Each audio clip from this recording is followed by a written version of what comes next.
اعوذ باللہ من الشیطان الرجیم بسم اللہ الرحمن الرحیم۔ السلام علیکم ویورز، میں آپ کا ہوسٹ مہران علی آج آپ کو سیرت النبی صلی اللہ علیہ وآلہ وسلم سے روایت ایک واقعہ بیان کر رہا ہوں۔ Subscribe to our channel by clicking the subscribe button. Click the bell button and enjoy the latest uploads from our channel.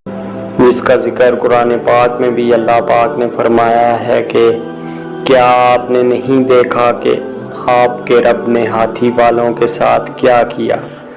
کیا اس نے ان کی تدبیر کو نامراد نہیں بنا دیا؟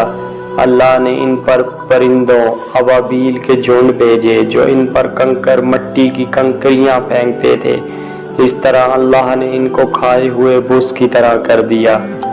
سورہ فیل۔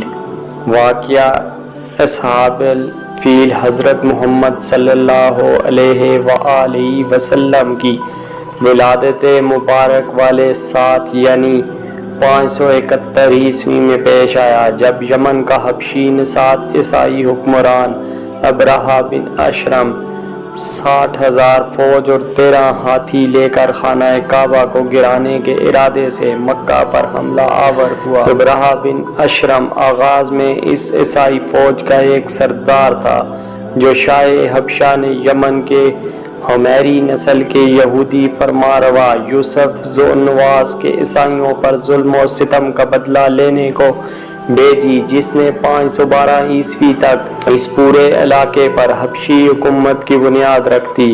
ابرہہ بن اشرم رفتہ رفتہ ترقی کی منازل طے کرتے ہوئے بالآخر یمن کا خود مختار بادشاہ بن بیٹھا، لیکن کمال چالاکی سے اس نے برائے نام شاہ حبشہ کی بالادستی بھی تسلیم کیے رکھی اور اپنے آپ کو نائب شاہ حبشہ کہلواتا رہا۔ ابرہہ ایک کٹر متعصب عیسائی تھا۔ اپنا اقتدار مضبوط کرنے کے بعد اس نے عربوں میں عیسائیت پھیلانے کی سوچی، جبکہ اس کا دوسرا ارادہ عربوں کی تجارت پر قبضہ جمانا تھا۔ اس مقصد کے اس نے یمن کے دارالحکومت صنعا میں ایک عظیم الشان کلیسا گرجا تعمیر کرایا، جسے عرب مورخین الکلیس اور یونانی نے اس کلیسا کی تعمیر سے اس کے دو مقاصد تھے، ایک تو عیسائیت کی تبلیغ کر کے عربوں کے حج کا رخ کعبہ سے اپنے کلیسا کی طرف موڑنا تھا، اور اگر وہ ایسا کرنے میں کامیاب ہو جاتا تو اس کا دوسرا نتیجہ یہ نکلتا کہ عربوں کی ساری تجارت جو ابھی تک خانہ کعبہ کی وجہ سے عربوں کے پاس تھی، وہ یمن کے حبشی عیسائیوں کے ہاتھ آ جاتی۔ ابرہہ نے پہلے شاہ حبشہ کو اپنے اس ارادے کی اطلاع دی اور پھر یمن میں علی الاعلان منادی کرا دی کہ میں عربوں کا حج کعبہ سے الکلیسیا کی طرف موڑے بغیر نہ رہوں گا۔ اس کے اس اعلان پر غضبناک ہو کر ایک عرب حجازی نے کسی نہ کسی طرح ابرہہ کے گرجا میں گھس کر رفع حاجت کر ڈالی۔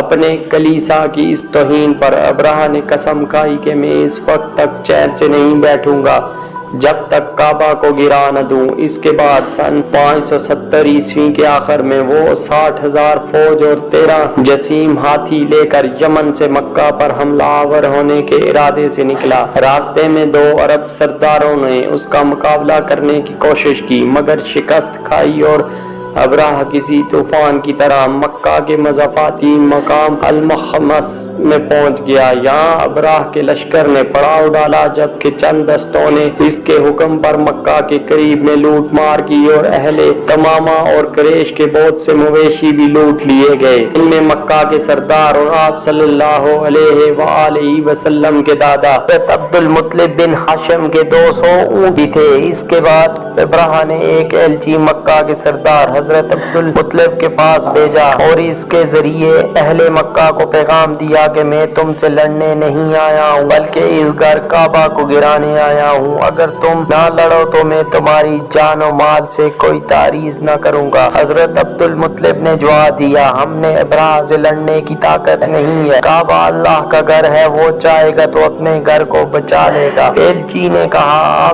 آپ میرے ساتھ ابرہہ کے پاس چلے۔ وہ اس پر راضی ہو گئے گئے۔ حضرت عبد المطلب بہت خوبصورت اور شاندار شخصیت کے مالک تھے۔ ابراہ ان کی مردانہ وجاہت سے اتنا متاثر ہوا کہ اپنے تخت سے اتر کر ان کے پاس آ کر بیٹھ گیا۔ پھر آپ سے پوچھا آپ کیا چاہتے ہیں؟ انہوں نے کہا میرے جو اونٹ پکڑ لیے گئے ہیں میں اپنے اونٹوں کی واپسی چاہتا ہوں۔ ابراہ ان کی بات سن کر سخت متعجب ہوا اور کہا آپ مجھ سے اپنے 200 اونٹوں کی واپسی کا مطالبہ تو کر رہے ہیں مگر اس بیت اللہ کا ذکر نہیں کرتے جو آپ کے اور آپ کے آباء و اجداد کے دین کی بنیاد ہے۔ میں اسے گرانے آیا ہوں مگر آپ کو اس کی کوئی فکر ہی نہیں۔ یہ سن کر حضرت عبد المطلب نے کہا ان اونٹوں کا مالک میں ہوں اس لیے آپ سے ان کی واپسی کی درخواست کر رہا ہوں۔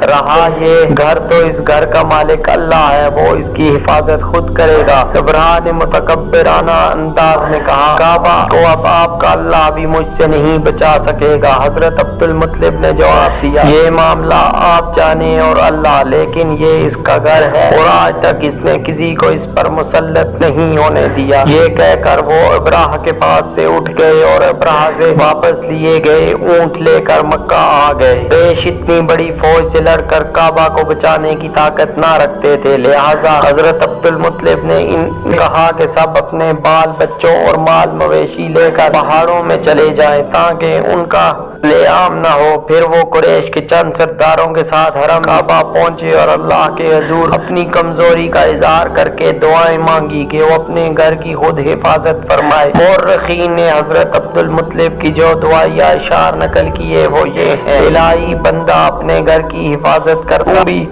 اپنے گھر کی حفاظت فرما، کل ان کی صلیب اور ان کی تدبیر تیری تدبیر پر غالب نہ آنے پائے، صلیب کی آل کے مقابلے میں آج اپنی آل کی مدد فرما۔ اے میرے رب تیرے سوا میں ان کے مقابلے میں کسی سے امید نہیں رکھتا، اے میرے رب ان سے اپنے حرم کی حفاظت فرما۔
یہ دعائیں مانگ کر حضرت عبد المطلب بھی سرداران قریش کے ساتھ باقی اہل مکہ کے پاس پہاڑوں میں چلے گئے۔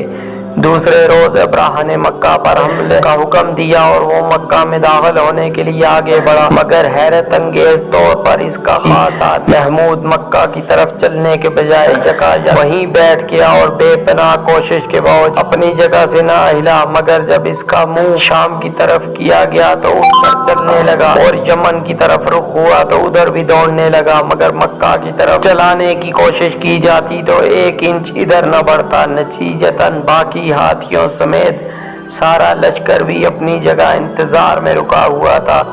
ابھی وہ اسی چکر میں پھنسے تھے کہ اللہ کے قہر نے ان کو آ لیا اور اللہ کے حکم سے ابابیلوں کے جھنڈ ان پر نازل ہو گئے۔ ہر ابابیل کی چونچ اور دونوں پنجوں میں سنگریزے دیے ہوئے تھے۔ ابراہ اور اس کے لشکر کے وہم و گمان میں بھی نہ ہوگا کہ ان کے ساتھ کیا ہونے والا ہے۔ ابابیلوں نے عین ان کے اوپر آ کر وہ سنگریزے گرانا شروع کر دیے۔ وہ سنگریزے کہاں، وہ تو اللہ کا عذاب تھے جس پر جہاں وہاں گرتے بجائے صرف زخمی کرنے کے کسی چھوٹے ہم کسی تباہی مچا دیتے۔ اللہ کے گھر پر حملہ کرنے کی جرأت کرنے والوں کے لیے کہیں کوئی جائے پناہ نہ۔ تھوڑی ہی دیر میں ابرا اپنے 60,000 لشکر اور 13 ہاتھیوں سمیت سنگریزوں کی اس بارش میں اپنے انجام کو پہنچا، اور یوں پہنچا کہ جیسے کھایا ہوا بھس ہو، ہر انسانی لاشیں چھیتروں کے روپ میں پڑی۔ یہ واقعہ 571 عیسوی میں محرم کے مہینے میں مزدلفہ اور منہ کے درمیان وادی محصب کے قریب محصر کے مقام پر پیش آیا۔ جس سال یہ واقعہ پیش آیا اہل عرب اسے عام الفیل کہتے ہیں، جبکہ اسی سال اس واقعے کے 50 دن بعد آپ صلی اللہ علیہ وآلہ وسلم کی ولادت مبارک ہوئی۔